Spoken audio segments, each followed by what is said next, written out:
В Ухте продолжаются ремонты квартир ветеранов Великой Отечественной, вдов участников войны и бывших узников концлагерей. Работы ведут на средства республиканского бюджета. Общая сумма, выделенная на Ухту, – 1 100 000 рублей. Из запланированных 20 квартир до конца года осталось отремонтировать 10.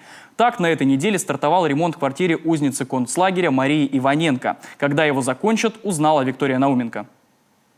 Это квартира Марии Алексеевны Иваненко. 91-летняя бывшая узница концлагеря живет здесь одна. Как может, поддерживать чистоту и порядок. Помогает и сын, при необходимости делает косметический ремонт.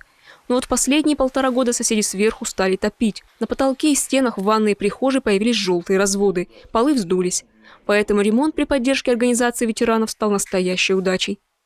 Здесь получал мой папа, участник войны. Он прошел 3 войны, финскую, Германию, и мама живут отдельно. А беда случилась у нас, соседи однокомнатные наверху затапливают. 3 раза топили, сдавали. И вот, а тут получилось так, что спасибо Богу, позвонили. 13-летняя девочка Мария Алексеевна попала в концлагерь на территории Белоруссии, а после войны более 40 лет добросовестно трудилась сторожем в МВД на охране важных объектов. Это 9 мая приходили ее поздравлять. Дату показать вам, да, вот эти. Вот это отдел кадров, это замначальника.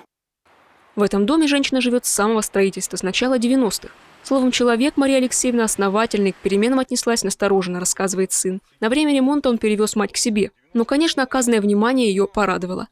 Они до того корнями прорастают, ей все это нравится. У нее любимая кошка, все она. Они же с самого основания. Для нее все здесь живое и родное. Она в своем мирке. Впрочем, здесь все останется так, как привыкла Мария Алексеевна. Только обновят напольное покрытие, освежать стены, потолки. На ремонт уйдет не более 10 дней. Надо будет сделать коридор, кухню и ванну, переклеить обои, покрасить потолки, заменить напольное покрытие в коридоре в кухне и перекрасить полностью ванну. Напольное покрытие будет линолеум, ДВП, сверху линолеум. Ремонты в квартирах ветеранов Великой Отечественной войны, блокадников, вдов участников войны, узников концлагерей и тружеников тыла начали делать в Ухте еще в прошлом году. За 2020 республиканские средства удалось отремонтировать 50 квартир и еще 6 при поддержке градообразующего предприятия. В этом году большая работа продолжилась.